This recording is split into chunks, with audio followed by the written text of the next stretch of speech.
but I wanted to start with a big congratulations to all of you for reaching the end of your training here.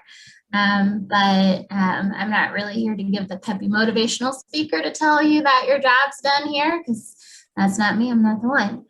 But I will say that in many ways, our state and our arts and culture sector has failed the disability community, and especially our disabled artists of color, for reasons like in our sector of inaccessible performances for neurodivergent, deaf, blind folks, etc., or lack of accessible rehearsal spaces or performance venues.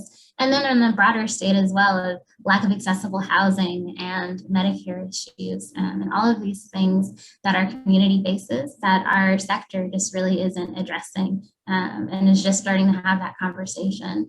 And I know that with my organization, Abilities Dance, I was founded because I couldn't find a space for myself to perform professionally or be seen from my teachers as equal and as a dancer. And so I created that, but then quickly realized that I don't have the privilege to just create beautiful dances and call it a day, but that it has to mean more. Our community faces too much. I don't have that privilege to just make that kind of work. And so I really utilize my love of dance, mastering that craft, to be able to have all of these different access points and stories that can hopefully inspire, because hopefully I've gone over inspiration porn and that's not the move, but it can really lead for folks to movement and to joining a movement to a more equitable society. In our performances, because it is disabled, created, and led, there's a lot of not just basic access points, but cultural, like coming from the culture that supports our community and just makes the work in that way accessible. We recently just finished this reimagined Firebird ballet, which was my joy and to create, but also to recreate the story with Black disabled leads, and to have a variety of different conversations, not just about disability work, but about supporting trans folks and the gender fluidity and the characters, having the conversation of race and that Black woman superhero myth to dismantle, and things of that nature that will hopefully not just be a nice dance to see, but can really lead to more for our community. And so I thought I would share a little bit of that work. Thank you. And so I won't play a clip, the video clip, because to see that performance at another time, but to play a bit of our music that has audio descriptions baked into the story, so that it is a blend, not just of a basic she moved her hands or spun, but that has meaning and emotion embedded within the story, as well as movement to describe for our community. And for viewers who were in attendance that night, they would see not just the work, but also a live captioner, as well as a ASL interpreter who is a Black woman who was also signing Black ASL with our Black deaf lead, to be able to make sure that that representation that we have on stage is also in our access work, so that it's really coming from more identity-based and hopefully leading to more. So I am going to play that scene for you. To give some slight context, it's in this one of the last scenes of our ballet where time has slowed down. The Firebird was kind of called upon to save the day. So I'm going to play that for you now.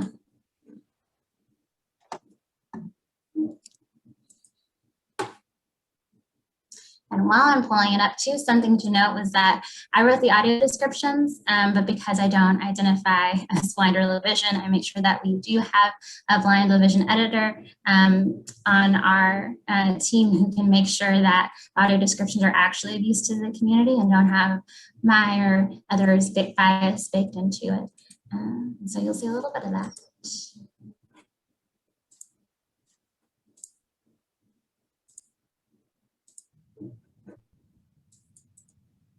Upon the Firebird's entrance, time nearly stands still. The prince just narrowly escaping the time slowdown as the minions and evil queen are nearly frozen, slowly moving through their inner and external turmoil. The evil Queen Louisa is not fully aware of all that will happen, but knows her reign is coming to an end. The Firebird tentatively rolling through the chaos to begin her soliloquy. I've been watching from afar the ongoings between the dimensions, wheeling through the minions in my chair, extended arms alternating, speeding me forward, arms cross, then repeat, the clang of my crutches disrupting the magical forces.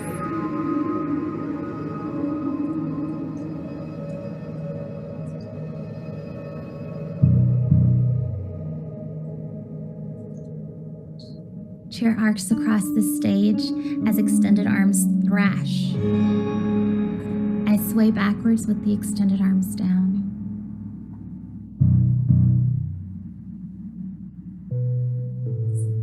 Slowly draining my energy from the continual need to be exceptional. My thoughts are spinning. Antoine only called me to save him in his love with the expectation to save the day. Just because I can save the day doesn't mean I should, and at what cost to me. My arms bend down. I slowly lunge from my chair. My body is heavy with the weight of expectations. I'm lost within this hero identity. Has anyone even noticed my name outside of the Firebird? My steps are heavy, depleted. Yet I must step with grace at all times.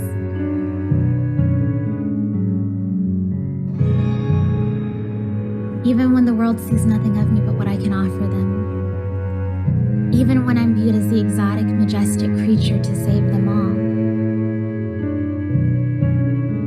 Even when I must constantly explain and defend how I exist in their world and how I can access their worlds.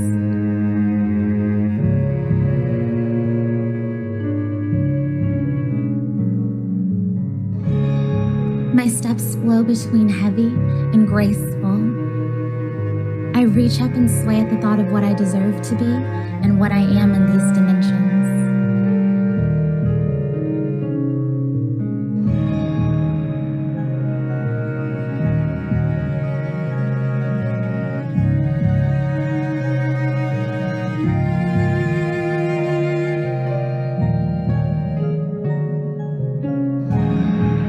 I'm feeling the pull of resistance from the Firebirds before me. To know I'm the imaginative culmination of those who came before me is empowering. I might not exist as how the stories have portrayed me, but that does not make my existence any less. I drop. All right.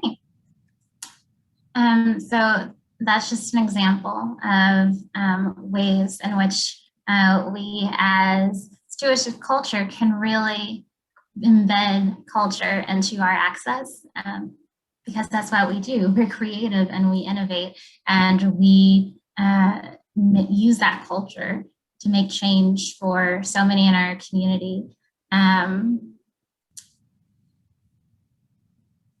To answer the question in the chat, how long I worked on the audio descriptions and how many backs and forths she had with the user expert consultant.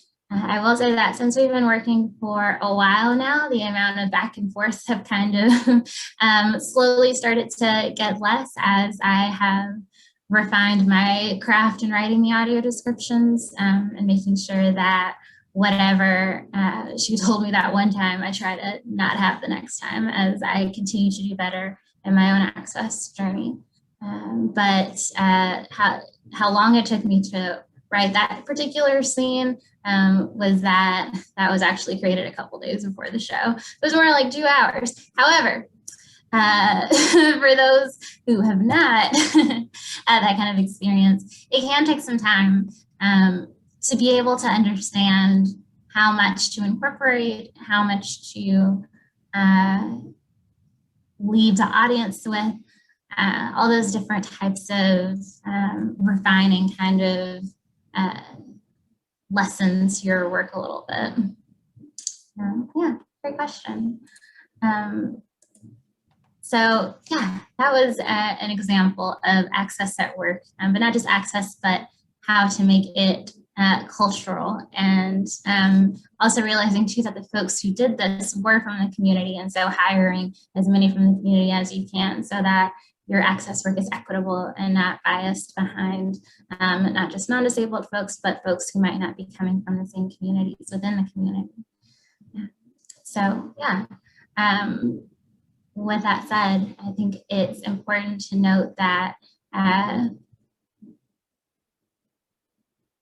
this work can be hard in that disability just really isn't taught like that. And so it takes time to understand the privileges one might have and how others that they might not have even realized were facing so many barriers to work and to live and to exist in this country. And so I think this should be step one of many steps, and always continuing to learn and to hire folks from the community and to increase the equity work.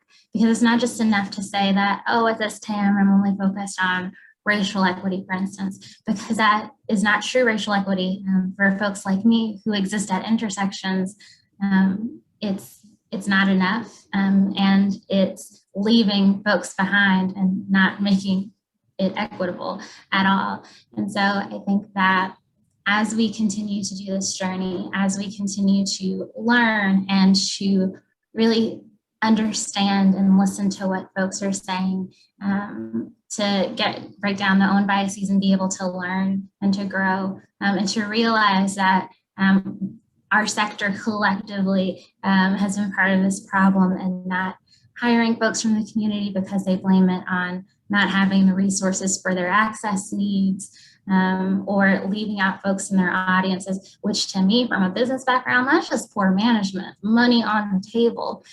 But I think that we should just do better and continue to do better if we're really serious about this work, and not just leaving it at the project you do today, or the presentation even of the project that you do today.